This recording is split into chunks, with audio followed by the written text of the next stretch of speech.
जय श्री कृष्णा। राधे राधे। आज 4 अगस्त 2023 शुक्रवार को अधिक मास संकट चौथ का व्रत है। व्रत रखने वाली मेरी सभी बहनों को हार्दिक शुभकामनाएं।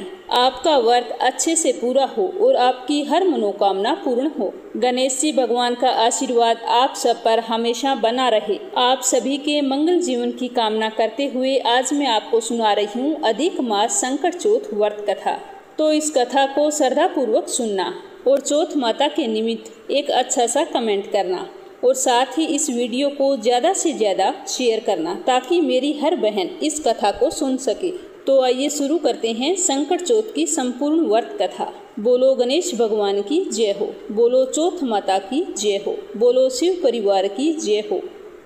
इस कथा को महर्षि वेदव्यास जी ने पांडव रानी द्रौपदी को सुनाई थी। जब पांडव अज्ञातवास में रह रहे थे, वहां पर द्रौपदी कौरवों के द्वारा किए गए दुर्व्यवहार को बार बार सोच कर बहुत ही दुखी रहती थी।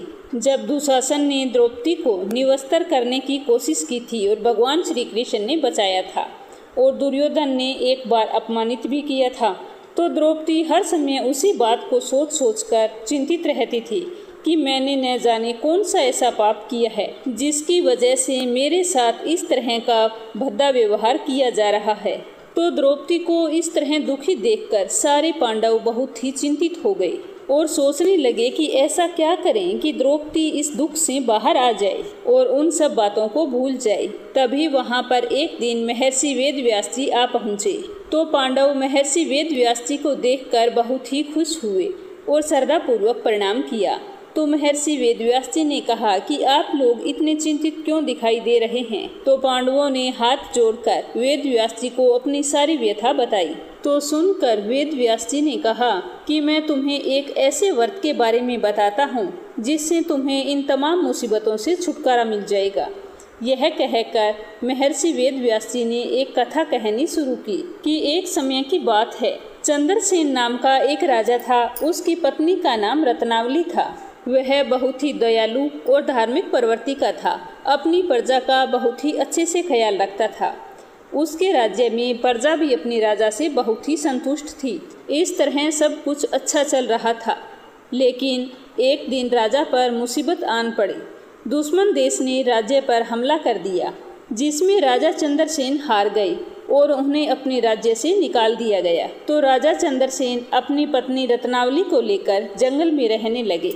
ऐशो आराम की जिंदगी जीने वाले राजा रानी दर दर की ठोकरें खाने लगे। एक दिन अन्न और जल की तलाश में राजा और रानी दोनों बहुत ही व्याकुल हुए इधर उधर घूम रहे थे। तो वो घूमते घूमते अनजाने में मार्कंडेय ऋषि के आश्रम में जा पहुँचे। वहाँ जाकर राजा ने बड़ी ही श्रद्धापूर्वक ऋषि को प्रणाम किया और आशीर्वाद लिया। तो ऋषि ने राजा से वहाँ आने का कारण पूछा। तो राजा ने अपनी आप बीती सुनाई और कहा कि मैंने ना जाने ऐसे कौन से पाप कर्म किए हैं जिसकी सजा मुझे मिल रही है। तो महर्षि मार्कंडेय ने राजा की सारी बात सुनकर कुछ देर तक ध्यान लगाया और राजा चंद्रसेन के पिछले जन्म के कर्मों के बारे में उन्हें बताने लगे कि हे राजन, तुम पिछले जन्म में भी राजा थे। शिकार करने के लिए एक बार जंगल में गए हुए थे। तो वहाँ तुम्हारी नज़र लाल रंग के वस्त्र पहने कुछ नाग कन्याओं पर पड़ी। तो आप उत्सुकतावश उनके पास चले गए और वहाँ जाकर उनसे पूछा कि आप झील के किनारे क्या कर रही हैं। तब नाग कन्याओं ने राजा को बताया कि वे अधिक मास संकट चतुर्थी का व्रत कर रही हैं। तो राजा ने कहा कि इस व्रत को करने से क्या होता है। तो राजा के पूछने पर नाग कन्याओं ने बताया कि इस व्रत को करने से सभी समस्याओं से छुटकारा मिलता है, संतान की प्राप्ति होती है, खोया हुआ मान सम्मान वापस मिल जाता है, अपने जीवन में खूब प्रसिद्धि मिलती है। अधिक मास में आने वाला संकट चौथ का यह व्रत सबसे मंगलकारी है। तो नाग कन्याओं की बातों से प्रेरित होकर राजा ने भी व्रत करने का निर्णय लिया और नाग कन्याओं से सारी व्रत की विधि पूछ ली। उसके बाद राजा और रानी दोनों संकट चौथ का व्रत करने लगे। संकट चौथ व्रत के प्रभाव से राजा को किसी भी चीज की कमी नहीं रही। इतनी प्रसिद्धि और शक्ति जीतने के बाद में राजा भगवान के आभारी नहीं रहे। उन्होंने संकट चौथ का व्रत करना छोड़ दिया। वो अहंकारी और अन्याय प्रिय राजा हो गए, जिससे उन पर संकट चौथ का प्रकोप हुआ और अकाल मौत हो गई। ये कहकर ऋषि ने बताया कि हे राजन, आपने पिछले जन्म के दुष्कर्मों को झेलने के लिए एक बार फिर से शाही घराने में जन्म लिया है और इस प्रकार की समस्याओं से आपका सामना हो रहा है।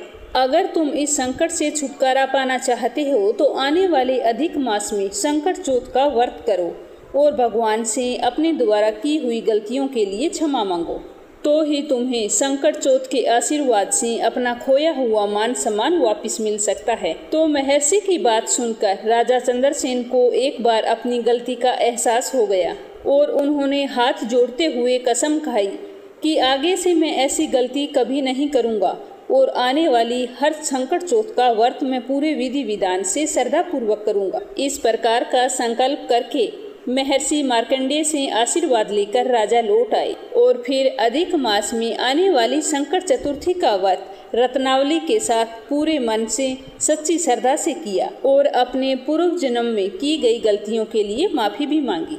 तो चौथ माता के आशीर्वाद से राजा चंद्रसेन को अपना खोया हुआ राज्य और गौरव वापस मिल गया। तो कथा समाप्त होते ही द्रौपदी को अपना उत्तर मिल गया। द्रौपदी के साथ साथ पांडवों को भी पता चल गया कि उन्होंने कठिनाइयों का सामना किया और अपना सारा सम्मान और राज्य खो दिया।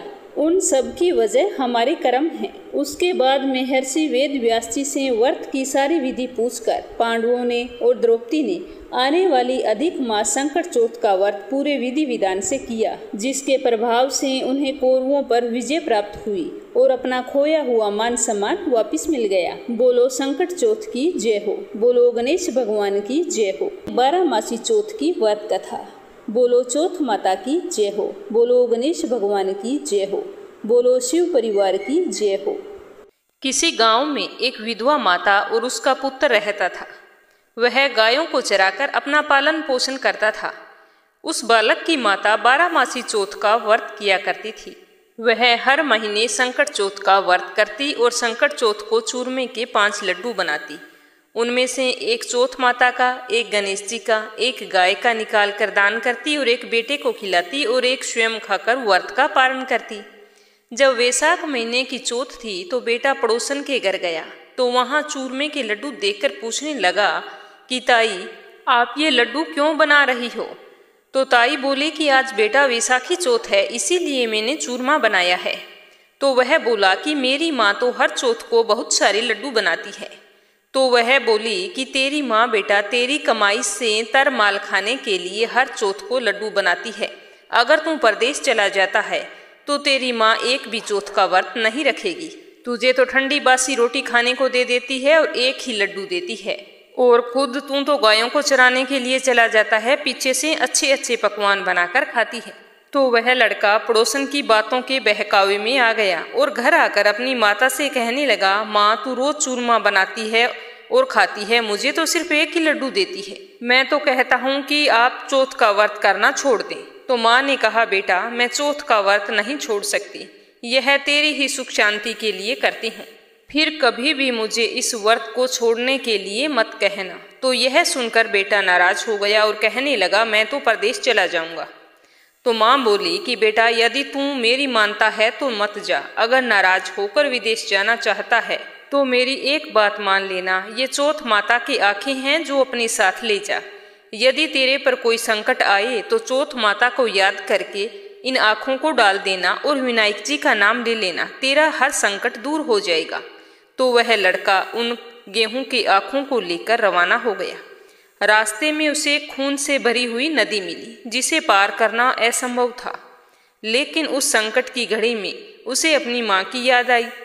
तो उसने एक आँखा चौथ माता का नाम लेकर उस नदी में डाल दिया और कहा कि हे चौथ माता, यदि माँ मेरे लिए व्रत रखती है और तू सच्ची है तो यह नदी दूध और पानी से भर जाए और मुझे जाने का रास्ता मिल जाए। उसका ऐसा कहते ही उसे जाने का रास्ता मिल गया। आगे चलने पर जंगल में भयानक से भयानक जानवर थे, तो उसे उन आँखों को पूर कर आगे गुजरना पड़ा। चलते चलते वह एक नगर में पहुंच गया। उस राजा के यहाँ रोज एक मिट्टी के बर्तन का अलाव पकता था। वह अलाव तब पकता था जब उसमें एक आदमी की बलि दी जाती थी। उस आदमी को मिट्टी के बर्तनों के साथ ही चुन दिया जाता था। तो आगे चलने पर वह लड़का देखता है कि एक बुढ़िया माई है जो आटा पीस रही है और साथ ही रो रही है। तो लड़के ने जाकर पूछा कि बुढ़िया माई, आप रो क्यों रही हो? तो उसने कहा कि मेरे एक ही इकलौता पुत्र है और आज जो घड़ों का अलाव चुना जाएगा उसमें मेरे बेटे का नंबर है। उसे बचाने के लिए मेरे पास कोई भी चारा नहीं है। तब वह लड़का बोला कि हे माई, मैं बहुत ही भूखा हूँ, अगर तुम मुझे जल्दी से खाना खिला देती हो तो मैं तुम्हारे पुत्र की जगह चला जाऊंगा। तो बुढ़िया माई ने मना किया कि नहीं बेटा, वैसा ही पुत्र तू है, मैं ऐसा नहीं कर सकती। बुढ़िया ने उसे खाना खिला दिया और वह वहीं पर सो गया। जैसे ही राजा का बुलावा आया तो वह बुढ़िया के मना करने के बाद ही घर छोड़कर चला गया। साथ में चौथ माता की आंखें और एक जल से भरा हुआ लोटा उस अलाव में अपने साथ रखकर बैठ गया। अलाव तो उसी दिन घंटे भर में पककर तैयार हो गया। तो लोगों को बहुत ही आश्चर्य हुआ। प्रजा ने जाकर राजा को ये बात बताई तो राजा स्वयं उसे देखने के लिए आए कि अलाव में बर्तन निकाले जा रहे हैं। बर्तन सारे एकदम से तैयार हैं। तभी अंदर से आवाज आई कि धीरे धीरे बर्तन निकालो, मैं भी अंदर हूँ। तभी राजा ने आवाज सुनकर कहा कि तू अंदर कौन है, कोई भूत प्रेत है या कोई देव? तो वह लड़का बोला कि कल जिस लड़के को तुमने अलाव में चुना था मैं वही लड़का हूँ। इतना कहकर लड़का बाहर आ गया। बाहर आने पर बुढ़िया माई व राजा के पूछने पर उसने बताया कि यह सब चमत्कार चौथ माता व विनायक जी के व्रत का प्रभाव है। मेरी माता मेरी सलामती के लिए संकट चौथ का व्रत करती है। उन्हीं के प्रताप से आज मेरा यह भयानक संकट दूर हुआ है। तो राजा को विश्वास नहीं हुआ। तब राजा ने 2 घोड़े मंगवाए, एक पर स्वयं बैठा और दूसरे पर लड़के को बिठाकर उसके हाथ पैरों में जंजीर बांध दी और कहा कि यदि तेरी चौथ माता सच्ची है तो यह जंजीर मेरे हाथ पैरों में आ जाए। तो लड़के ने चौथ माता की आंखें डालकर पुकारा कि हे चौथ माता, हे गणेश जी महाराज, आप ही मेरी रक्षा करना। इतना कहते ही भगवान जी की कृपा से वे सारी जंजीरें खुलकर राजा के हाथों और पैरों में जा गिरी। राजा रानी व प्रजा ने चौथ माता का चमत्कार अपनी आंखों से देखा। उसी दिन से वे सभी चौथ माता व विनायक जी के परम भक्त हो गए। राजा ने अपनी राजकुमारी का विवाह उस लड़के के साथ कर दिया और बहुत सारा धन वैभव देकर उसको विदा किया। अब वह दोनों वर वधू अपने गांव के निकट पहुंचे तो लोगों ने जाकर बुढ़िया माई को बताया कि तेरा बेटा बहू को लेकर आ रहा है। तब वह बोली, नहीं रे भाई, ऐसे भाग कहाँ जो बेटे बहू का सुख देखूं। वह ऐसा कह रही थी, इतने में उसके बेटे बहू आ गए। बेटा अपनी माँ से माफी मांगने लगा और पैरों में गिर पड़ा। कहने लगा कि यह सब चौथ माता की कृपा से हुआ है जो कि मैं आपके सामने आज जिंदा खड़ा हूँ। उसके बाद उसने सारी नगरी में ढिंडोरा पिटवा दिया कि सारी सुहागिनें बेटी की माँ हो सके तो लड़कियां भी चौथ माता का व्रत करें। पूरी 12 मासी चौथ का व्रत करें। अगर संभव नहीं हो तो 4 बड़ी चौथ का व्रत करें। इतना ही ना हो तो 2 चौथ का व्रत तो हर महिला को अवश्य करना चाहिए। हे चौथ माता, जैसा तुमने बुढ़िया माई को और उसके बेटे को दिया वैसा सबको देना, कहानी सुनने वाले को, हुंकारा भरने वाले को।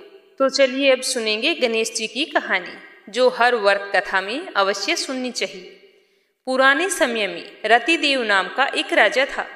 उसके राज्य में एक ब्राह्मण रहता था जिसका नाम था धर्मकेतु। धर्मकेतु की 2 पत्नियां थीं। एक का नाम था सुशीला और दूसरी का नाम था चंचलता। दोनों पत्नियों का स्वभाव अलग अलग था। सुशीला धार्मिक स्वभाव की थी और व्रत और उपवास पूजा पाठ करती थी। गणेश भगवान की परम भगत थी। और वो चंचलता थी, वो बिल्कुल ही अलग थी, भोग विलास में लीन रहती। धर्म कर्म में उसकी कोई भी रुचि नहीं थी। ऐसा करते करते समय बीतता गया।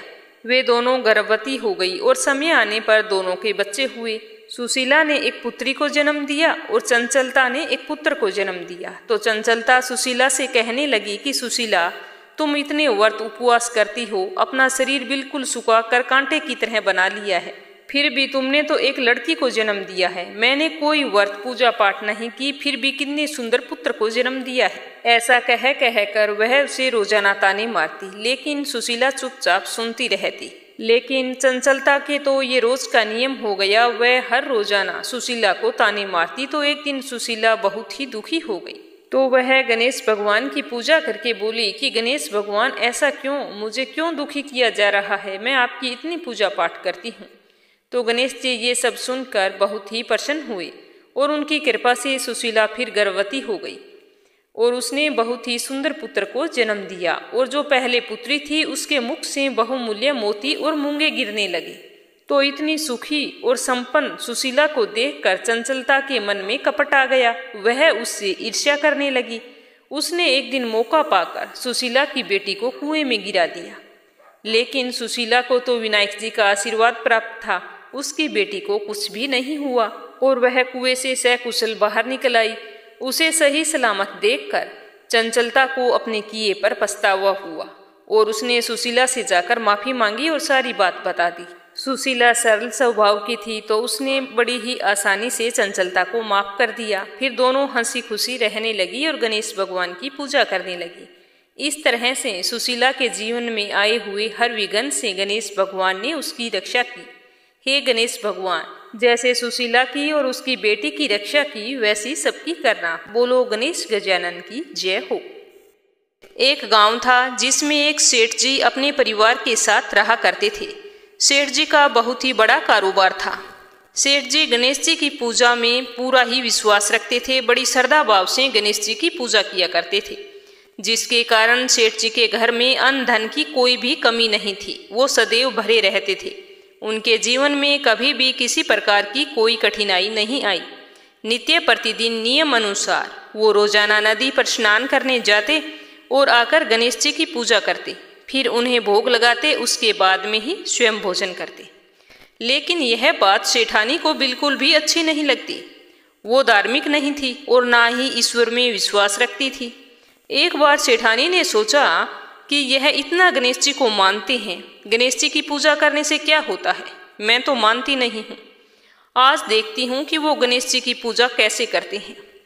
तो यह सोचकर जब दूसरे दिन सेठ जी नदी पर स्नान करने के लिए जाते हैं तो सेठानी जी पीछे से गणेश जी की मूर्ति को उठाकर कपड़े से ढककर बगीचे में ले जाकर जमीन में दबा देती है। जब सेठ जी स्नान करके नदी से घर पर आते हैं तो देखते हैं कि गणेश जी की मूर्ति नहीं है मंदिर में। तो वो सेठानी से पूछते हैं कि गणेश जी की मूर्ति मंदिर में नहीं है, कहाँ गई? तो सेठानी बोलती है कि मुझे मालूम नहीं। सेठ जी ने घर में इधर उधर सारे मूर्ति को बहुत ढूंढा, लेकिन मूर्ति तो नहीं मिली। तो मूर्ति को भोग नहीं लगा पाए, इसीलिए सेठ जी ने खुद भी अन्न जल का त्याग कर दिया और गणेश जी से प्रार्थना करने लगे कि हे प्रभु, मुझसे कौन सी गलती हो गई जो आप मुझसे नाराज होकर मुझे छोड़कर ही चले गए।